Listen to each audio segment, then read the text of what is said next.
Está bueno poder hablar esta semana de novedades que ha habido con respecto al cannabis medicinal. Una de ellas, la más importante de todas, creo, es que se hizo un análisis intermedio en los pacientes en el que estaban utilizando CBD, eran pacientes pediátricos con epilepsia refractaria de Buenos Aires, de la provincia de Buenos Aires y de todo el país.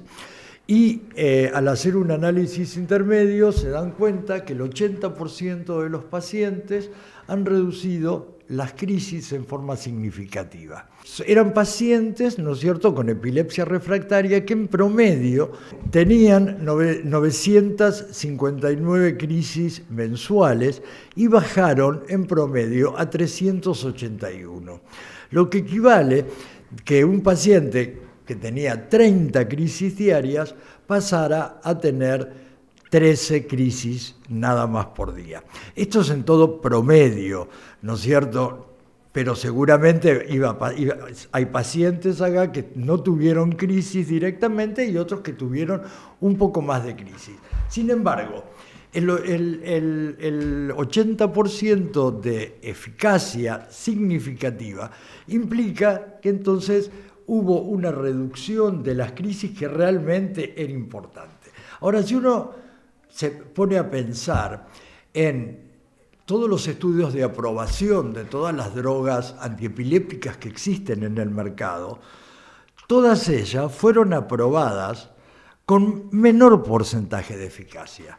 Y a su vez, esto hace, ¿no es cierto?, a que el cannabis es una molécula efectiva a dosis que son completamente usables en el ser humano y que tiene una aprobación que es mucho mejor a todas las drogas antiepilépticas. Por un lado, los efectos adversos de todos los fármacos antiepilépticos que existen en el mercado son bastante alteradores de la vida cotidiana.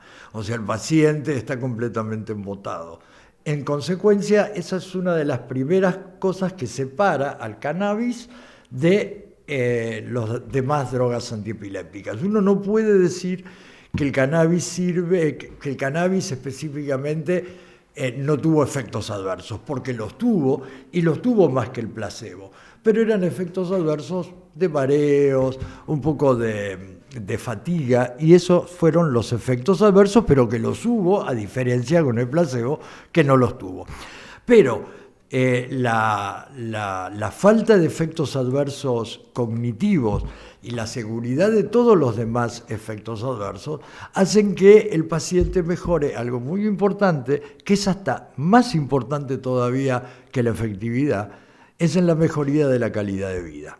Que eso no solamente es para el paciente, sino para todo el grupo familiar que nuclea al paciente con epilepsia. La industria farmacéutica está sacando productos a base de cannabis. Es más, en la Argentina tenemos ya un producto que es del laboratorio Salef y que es un CBD que viene en una concentración de 100 miligramos por mililitro, un frasco de 35 mililitros con gusto a vainilla, indicados para los pacientes con este tipo de epilepsias.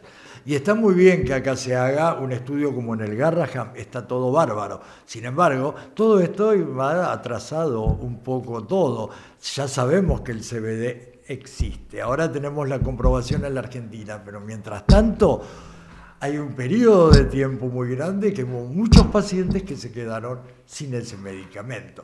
Quizás, ¿no? Uno por ahí puede replicar muchos estudios de afuera, pero bueno, a veces se pregunta, bueno, pero si queremos hacer las cosas rápido, porque hay pacientes que lo necesitan ya, y es una cuestión casi de pronóstico para su futuro. Entonces, no sé, también podemos usar los estudios de afuera para hacer inferencia a lo que va a pasar adentro. Es que el cannabis no solamente sirve para la epilepsia, sino que sirve para otras patologías como el dolor y ciertas enfermedades neurológicas degenerativas en las cuales se necesita ya respuesta, no dentro de 2 años.